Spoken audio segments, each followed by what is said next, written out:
If you enjoyed this podcast, please consider liking, sharing, and subscribing to the channel. Sharing it with your friends and family helps spread knowledge. And when we help others grow, we grow too. Thank you so much for listening. Let's dive into the podcast. The Final Hours and Troubling Timeline.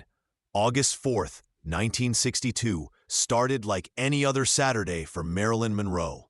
But as the sun set over her Brentwood home, a chain of strange events began to unfold. Each person who visited her that day would later tell a different story about what they saw and heard. Her psychiatrist, Dr. Ralph Greenson, arrived in the afternoon. He found Marilyn upset and agitated.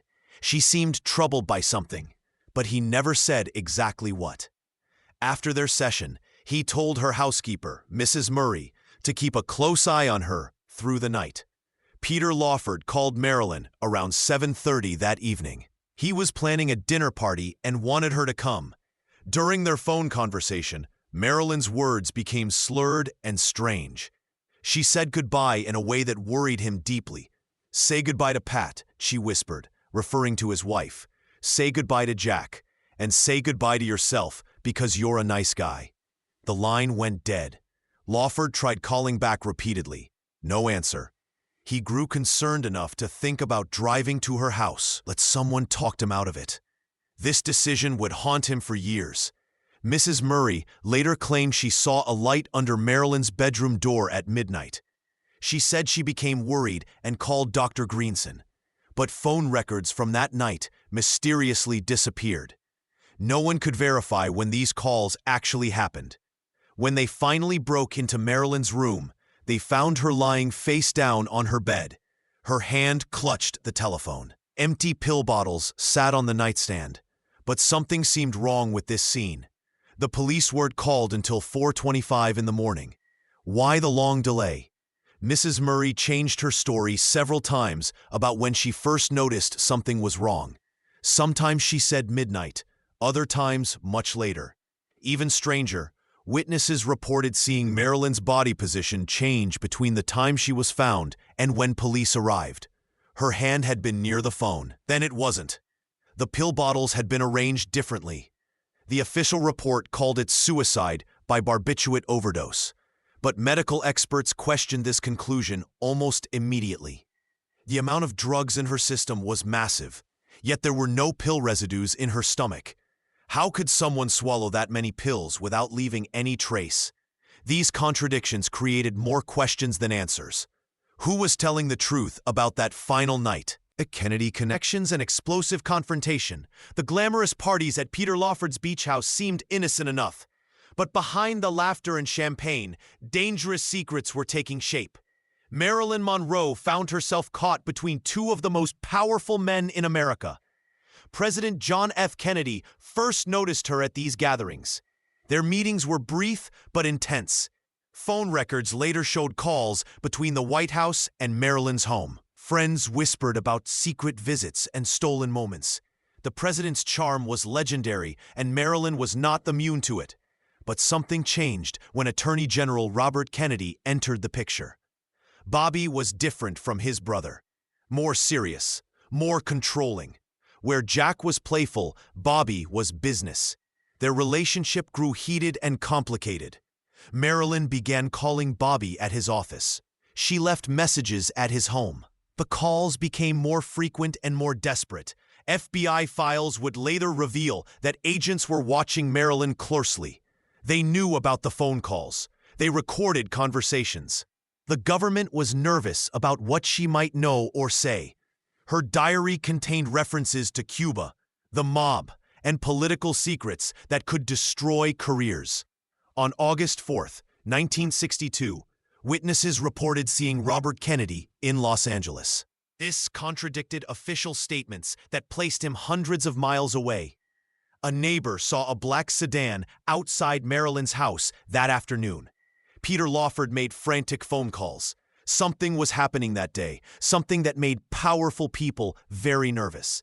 Marilyn's housekeeper, Eunice Murray, gave conflicting stories about that night.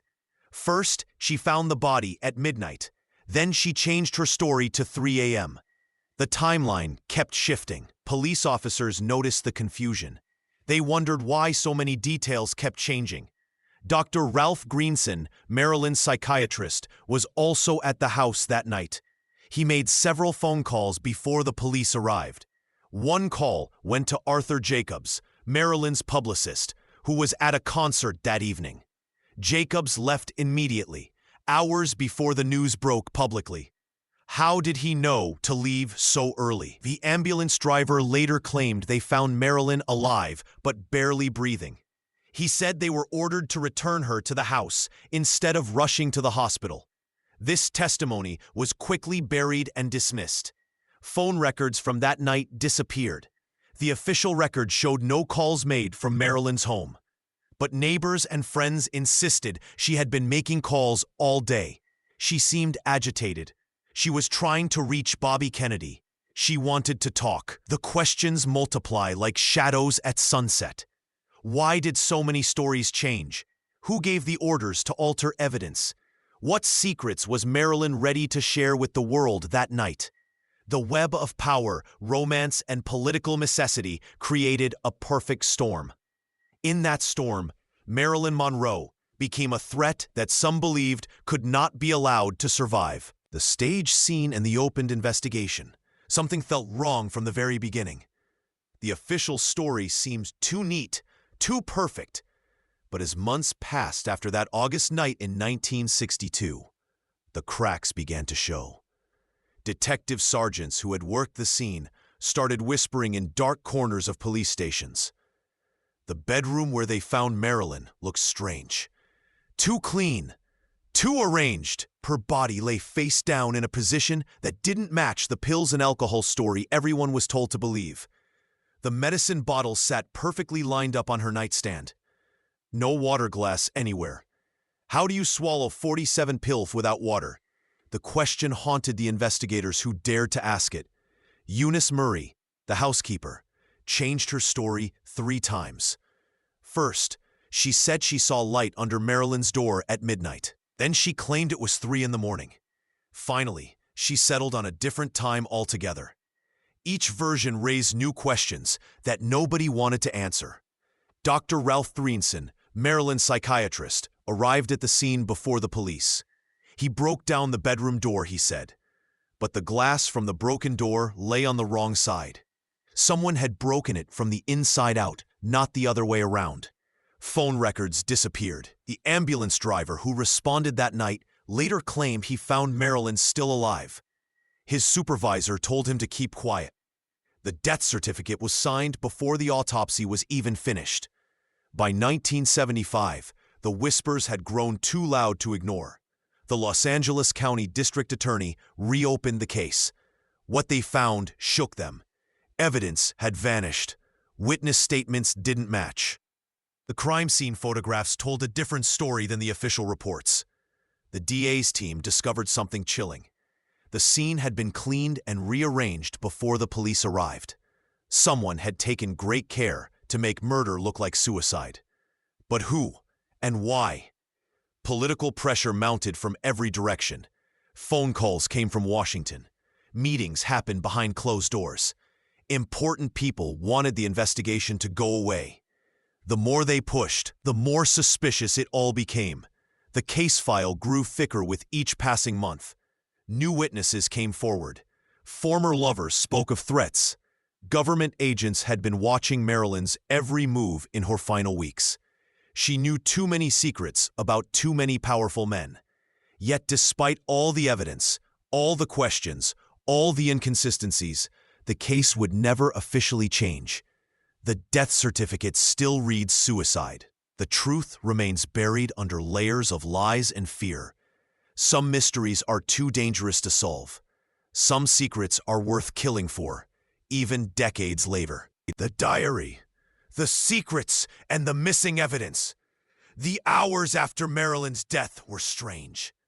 Too strange. Friends who arrived at her home noticed something odd right away. Personal items were missing. Papers had vanished. Most important of all, her little red diary was gone. This wasn't just any notebook. According to those closest to her, Marilyn kept detailed records in that small red book. She wrote down conversations, she recorded secrets, names, dates, and things that powerful people had told her in private moments. The diary supposedly held information about the Kennedy brothers, political secrets she had learned during intimate conversations, government details that should never have reached her ears. But Marilyn was smart.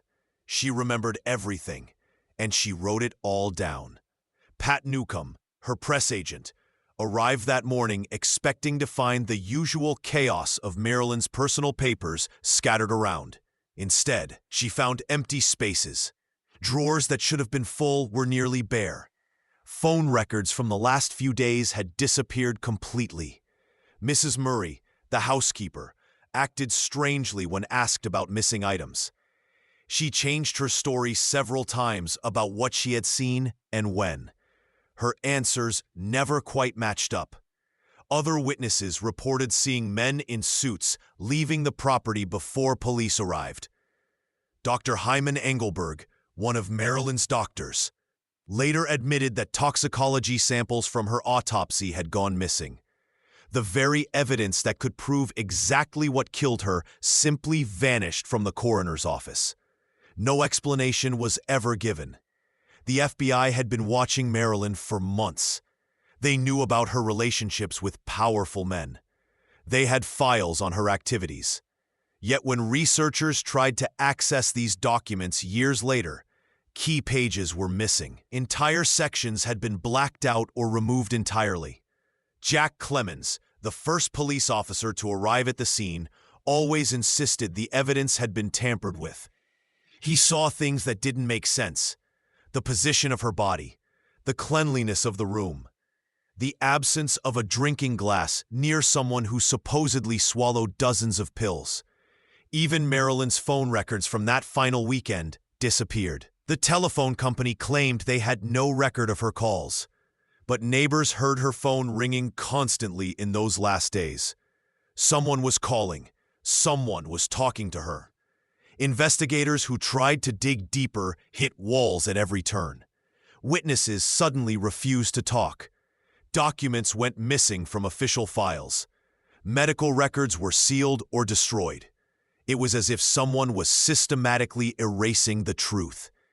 The missing diary became a symbol. Here was evidence that might have explained everything. Names of powerful enemies, secrets worth killing for. Proof of what really happened that night in August 1962. But like so many other clues, it simply vanished into the shadows, taking Marilyn's most dangerous secrets with it. Grand claims and the enduring mystery. Picture this strange truth. The more people searched for answers about Marilyn's death, the stranger the story became.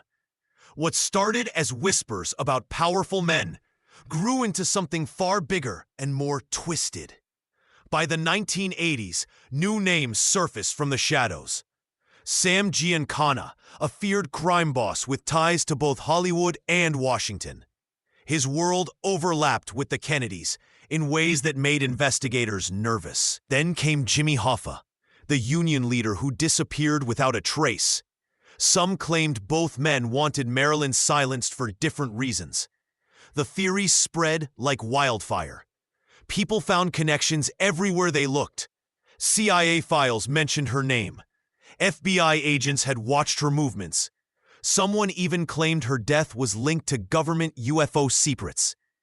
Each new document seemed to raise 10 more questions. But here's where it gets really strange. The more official investigations tried to close the case, the more mysteries appeared. The Los Angeles District Attorney's Office reviewed everything in 1982. They looked at the evidence with fresh eyes. Their conclusion? Still suicide. Yet even they admitted something wasn't right. Too many loose ends. Too many strange details that didn't fit together cleanly. The coroner's report had gaps. Witness statements changed over time.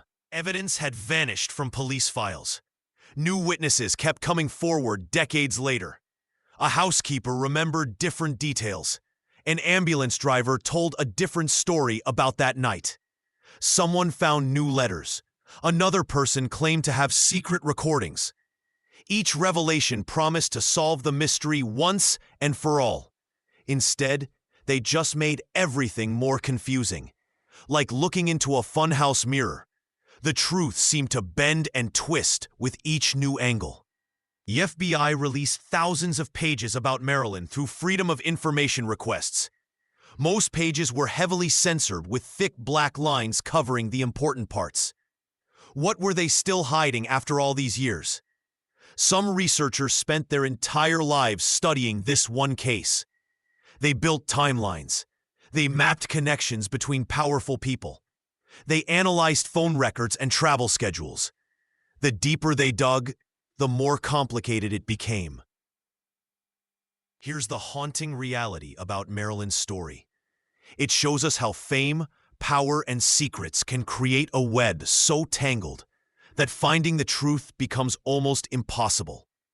When important people want something hidden, the official story becomes just one version among many.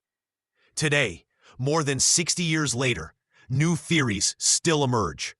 Documents get declassified. Witnesses break their silence on deathbeds. Each promises the final answer, yet the mystery only grows deeper. Perhaps that's exactly what someone wanted all along.